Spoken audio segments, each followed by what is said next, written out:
Hello and welcome to Giriraj Himachal. Giriraj Himachal channel पर आपका स्वागत है। इस वीडियो में हम फरवरी महीने के जितने भी इम्पोर्टेंट करंट अफेयर के क्वेश्चन हैं वो सब डिस्कस करेंगे। यह वीडियो 4 पार्ट्स में होगी and this is part 1 of February month. इस वीडियो का पीडीएफ आप हमारे टेलीग्राम ग्रुप से भी डाउनलोड कर सकते हैं, जिसका की लिंक इस वीडियो के डिस्क्रिप्शन में दिया गया है। तो चलिए शुरू करते हैं। क्वेश्चन नंबर 1, हाल ही में हिमाचल प्रदेश के किस जिले में जन संवाद कक्ष की स्थापना की गई है? तो इस क्वेश्चन का सही आंसर है मंडी जिले में।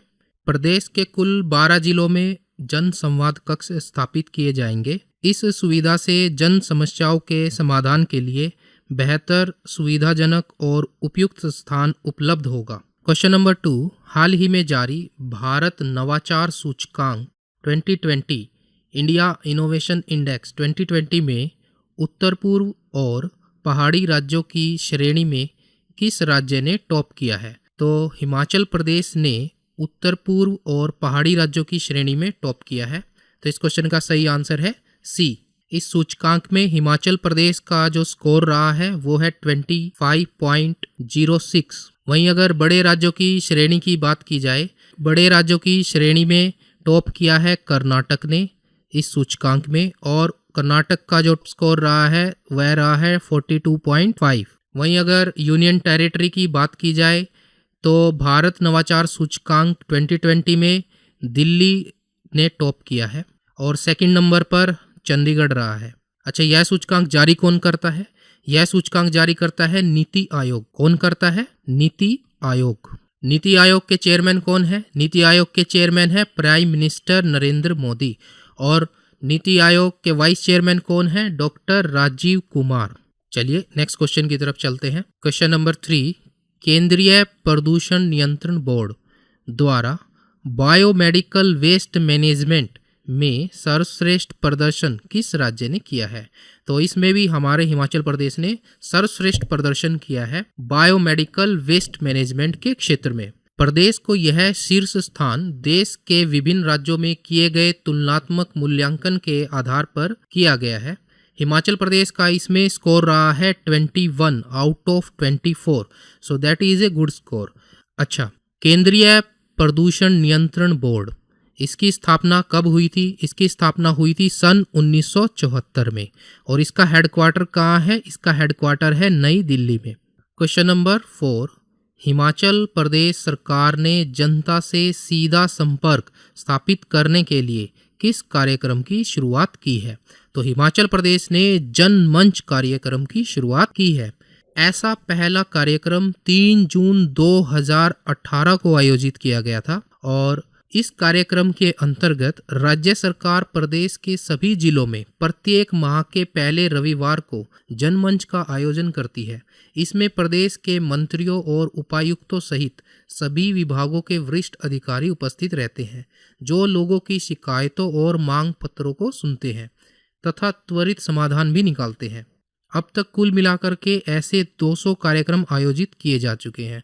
तो जनता से संपर्क स्थापित करने के लिए जनमंच कार्यक्रम आयोजित किया जाता है, जन समस्याओं को इसमें सुना जाता है। क्वेश्चन नंबर 5, हिमाचल प्रदेश की जेलों में निर्मित प्रोडक्ट को किस ब्रांड के नाम से बेचा जा रहा है? तो इस क्वेश्चन का सही आंसर है हिमकारा। हिमकारा ब्रांड। तो हिम फॉर हिमाचल, कारा फॉर कारावास। और प्रदेश सरकार द्वारा हर हाथ को काम योजना लागू कर दी गई है। इस योजना के तहत जेलों में बेकरी, कैंटीन, सिलाई, welding, car washing, spice unit, salon इत्यादि नए नए कार्य आरंभ किए गए हैं, और जेल में जो बंदी हैं वो इस तरह नए नए कार्य सीखने के साथ साथ आय भी अर्जित कर रहे हैं। क्वेश्चन नंबर 6, विश्व प्रसिद्ध पैराग्लाइडिंग साइट बीड़ बिलिंग किस जिले में स्थित है? तो इस क्वेश्चन का सही आंसर है कांगड़ा। तो बीड़ बिलिंग एक्चुअल में 2 जगह है, और इनको कुल मिलाकर के बोला जाता है, क्योंकि पैराग्लाइडर्स एक जगह से टेक ऑफ करते हैं और दूसरी जगह पर लैंड करते हैं। ठीक है, तो यह है कांगड़ा जिले में। आइए इसके बारे में थोड़ा और जानते हैं। जो बीड़ है वो हिमाचल प्रदेश के कांगड़ा जिले में जोगिंदर नगर घाटी के पश्चिम में स्थित एक गाँव है। ठीक है, और बीड़ को भारत का पैराग्लाइडिंग कैपिटल के नाम से जाना जाता है। बीड़ इको टूरिज्म और आध्यात्मिक अध्ययन के साथ साथ ध्यान के लिए भी एक प्रसिद्ध केंद्र है। बीड़ में काफ़ी सारे बौद्ध मठ हैं और एक बड़ा सा स्तूप भी है और यह तिब्बती शरणार्थियों का घर भी है। ठीक है। वहीं अगर बीलिंग की बात की जाए तो बीलिंग में टेक ऑफ किया जाता है पैराग्लाइडिंग के लिए और लैंडिंग के लिए जो साइट है वो है बीड। तो बीड में होती है यहाँ पर लैंडिंग और सामूहिक रूप से इसे बीड बीलिंग कहा जाता है। इस पिक्चर में आप देख रहे हैं ये पैराग्लाइडर्स हैं। ठीक है। क्वेश्चन नंबर 7, जल जीवन मिशन के तहत कब तक सभी ग्रामीण घरों को नल से स्वच्छ एवं पर्याप्त जल उपलब्ध करवाने का लक्ष्य निर्धारित किया गया है? तो इस क्वेश्चन का सही आंसर है जुलाई 2022 तक सभी ग्रामीण घरों में नल के द्वारा स्वच्छ जल और पर्याप्त जल उपलब्ध कराने का लक्ष्य रखा गया है। दोस्तों, अगर आप लोग चाहते हैं कि हम इस चैनल पर HPSSC के प्रीवियस ईयर्स पेपर डिस्कस करें तो कमेंट बॉक्स में यस लिखें। आपका फीडबैक हमारे लिए अत्यंत वैल्यूएबल है। तो चलिए नेक्स्ट क्वेश्चन की तरफ चलते हैं। क्वेश्चन नंबर 8, हाल ही में किस विधानसभा क्षेत्र में नागरिक न्यायालय का उद्घाटन किया गया है? तो इस क्वेश्चन का सही आंसर है सिराज। हिमाचल प्रदेश में कुल कितने विधानसभा क्षेत्र हैं? हिमाचल प्रदेश में कुल 68 विधानसभा क्षेत्र हैं। ठीक है। जो अभी नया नागरिक न्यायालय जिसका उद्घाटन किया गया है by chief minister Jairam Thakur, तो उन्होंने उद्घाटन किया है ये सिराज विधानसभा क्षेत्र के अंतर्गत आने वाले थुनाग में इसका उद्घाटन किया गया है। इस न्यायालय से लगभग 50,000 लोगों को सुविधा प्राप्त होगी। ठीक है। अच्छा, हिमाचल प्रदेश का जो हाई कोर्ट है उसकी स्थापना कब हुई थी? हिमाचल प्रदेश हाई कोर्ट की स्थापना हुई थी 1971 में। ठीक है। और कहाँ हुई थी? शिमला में। ठीक है। हिमाचल प्रदेश हाई कोर्ट के जो चीफ जस्टिस है वर्तमान में वो कौन है? हिमाचल प्रदेश हाई कोर्ट के चीफ जस्टिस हैं एल नारायण स्वामी। ओके। और ये हाई कोर्ट के 25वें चीफ जस्टिस हैं। ठीक है। क्वेश्चन नंबर 9, हाल ही में कौन सा राज्य बर्फानी तेंदुए का मूल्यांकन करने वाला पहला राज्य बना है? तो हिमाचल प्रदेश बर्फानी तेंदुए का मूल्यांकन करने वाला पहला राज्य बना है।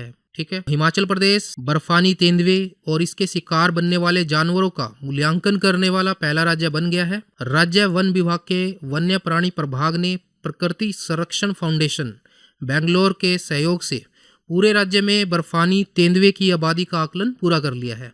ठीक है। ये क्वेश्चन इंपॉर्टेंट क्यों है? क्योंकि बर्फानी तेंदुआ हिमाचल प्रदेश का राजकीय पशु है। ठीक है।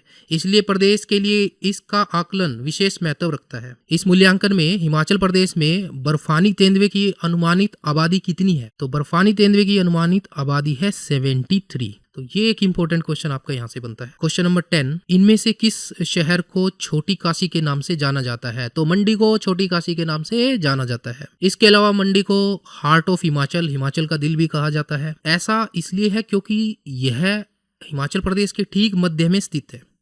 ठीक है। मंडी शहर की अगर बात करें तो इसे प्रदेश की सांस्कृतिक राजधानी भी कहा जाता है। आइए इसको मैप में देखते हैं। तो इस पिक्चर में आप देख पा रहे हैं मंडी डिस्ट्रिक्ट को, यहाँ पर है। तो इसकी सीमा देखिए कितने डिस्ट्रिक्ट के साथ लगती है। कुल्लू 1, शिमला 2, 3 सोलन, 4 बिलासपुर, 5 हमीरपुर और 6 कांगड़ा। तो इसकी जो सीमा लगती है वो 6 डिस्ट्रिक्ट के साथ लगती है और बिल्कुल इसकी जो पोजीशन है, भौगोलिक जो इसकी स्थिति है वो हिमाचल प्रदेश के ठीक मध्य में स्थित है। तो इसलिए हिमाचल का दिल भी इसको बोला जाता है और यह प्रदेश की सांस्कृतिक राजधानी है। नेक्स्ट क्वेश्चन है, हिमाचल प्रदेश के किस शहर को देश की पहली मशरूम सिटी होने का गौरव प्राप्त है? तो मशरूम सिटी होने का गौरव प्राप्त है सोलन डिस्ट्रिक्ट को। ठीक है। और सोलन को जो यह खिताब है यह मिला था सन 1998 में मशरूम सिटी का। अब मशरूम क्या होता है ये देखिए, ये पिक्चर में आप देख रहे हैं, ये मशरूम है, खुम्बी भी इसको बोलते हैं। एक असाधारण पौधा होता है ये, क्योंकि इसमें न तो जड़ है न ये पेड़ है, न ही इसमें पत्ते होते हैं और बड़ी तेजी से ये ग्रो होता है। ठीक है। आप इसे बढ़ता हुआ आसानी से देख सकते हैं। मशरूम को फंगी भी बोलते हैं। इसमें क्लोरोफिल नहीं होता जिससे कि यह अपने लिए भोजन बना सके। ठीक है। मशरूम का जो हिस्सा आपको जमीन के ऊपर देखने को मिलता है यह उसका फूला हुआ हिस्सा होता है। बाकी का जो हिस्सा है वो जमीन के अंदर होता है। वह हिस्सा घने धागों से बना हुआ होता है। ठीक है। और इन धागों को कवक, फुई, कवक जाल या अंडे भी कहते हैं। ठीक है। Question number 12, Shimla hill state की सबसे बड़ी रियासत कौन सी थी? तो शिमला हिल स्टेट की सबसे बड़ी रियासत थी बुशहर। क्या आप बता सकते हैं सबसे छोटी रियासत कौन सी थी? सबसे छोटी रियासत थी रतेश। ठीक है। सबसे छोटी रियासत थी रतेश। जनवरी 1947 में राजा दुर्गाचंद जो कि बघाट के राजा थे, इनकी अध्यक्षता में शिमला हिल स्टेट्स यूनियन की स्थापना की गई और इनका जनवरी 1948 में सम्मेलन हुआ सोलन जिले में। और 2 मार्च 1948 को शिमला हिल स्टेट के राजाओं का सम्मेलन कहाँ हुआ? दिल्ली में। और राजाओं की अगुवाई किसमें की? इस सम्मेलन में राजाओं की अगुवाई की मंडी के राजा जोगेंद्र सेन ने। और इन राजाओं ने हिमाचल प्रदेश में शामिल होने के लिए 8 मार्च 1948 को एक समझौते पर अपने हस्ताक्षर कर दिए। फिर 15 अप्रैल 1948 एक इम्पोर्टेंट डेट है। इस डेट को हिमाचल प्रदेश मुख्य आयुक्त प्रांत बन गया और इस समय जो प्रदेश है हिमाचल प्रदेश वह 4 हिस्सों में बटा हुआ था, ठीक है। और पंजाब हिल स्टेट को पटियाला और पूर्व पंजाब राज्य का नाम दिया गया। 1948 में जो सोलन की नालागढ़ रियासत है उसको भी इसमें शामिल कर लिया गया और अप्रैल 1948 में इस क्षेत्र की 27,000 वर्ग किलोमीटर के लगभग फैली हुई लगभग 30 रियासत को मिलाकर के राज्य को मुख्य आयुक्त प्रांत बनाया गया। तो कुल मिलाकर के 30 रियासतें थी लगभग, उनको मिलाकर के हिमाचल प्रदेश मुख्य आयुक्त प्रांत इनको बनाया गया, ठीक है। क्वेश्चन नंबर 13, हिमाचल प्रदेश के प्रथम मुख्य न्यायाधीश कौन थे? तो हिमाचल प्रदेश के प्रथम मुख्य न्यायाधीश थे हमीदुल्ला बेग। तो इस क्वेश्चन का सी आंसर राइट है, ये क्वेश्चन आप याद रखिएगा। अच्छा, जो सेकंड मुख्य न्यायाधीश थे वो भी याद रखिएगा, वो है रघुनंदन स्वरूप पाठक, ठीक है। क्वेश्चन नंबर 14, राजा नरोत्तम पाल, शीशपाल और भूपाल किस राज्य से संबंधित है? तो इन राजाओं का संबंध है कुल्लू से, ठीक है, तब ये रियासत हुआ करती थी। क्वेश्चन नंबर 15, एशिया के सबसे अमीर गांव में शामिल मड़ावक गांव किस जिले में स्थित है? मड़ावक गांव हिमाचल प्रदेश के शिमला जिले में स्थित है। यह एशिया का सबसे अमीर गांव उसमें शामिल है। यहाँ पर हर परिवार की सालाना जो आय है वो 70 से 75 लाख के बीच में है, एक परिवार की आय, सालाना आय। और यह सब संभव हुआ है सेब की खेती और यहाँ के लोगों की कड़ी मेहनत से। सो फ्रेंड्स, इसी पॉजिटिव नोट पर हम इस वीडियो को एंड करते हैं। दोस्तों, वीडियो अच्छा लगे तो लाइक करके चैनल सब्सक्राइब जरूर करें क्योंकि इससे हमें मोटिवेशन मिलता है। Thanks for watching. You can also follow us on Telegram and Facebook with this link. Keep watching our video. Thank you very much.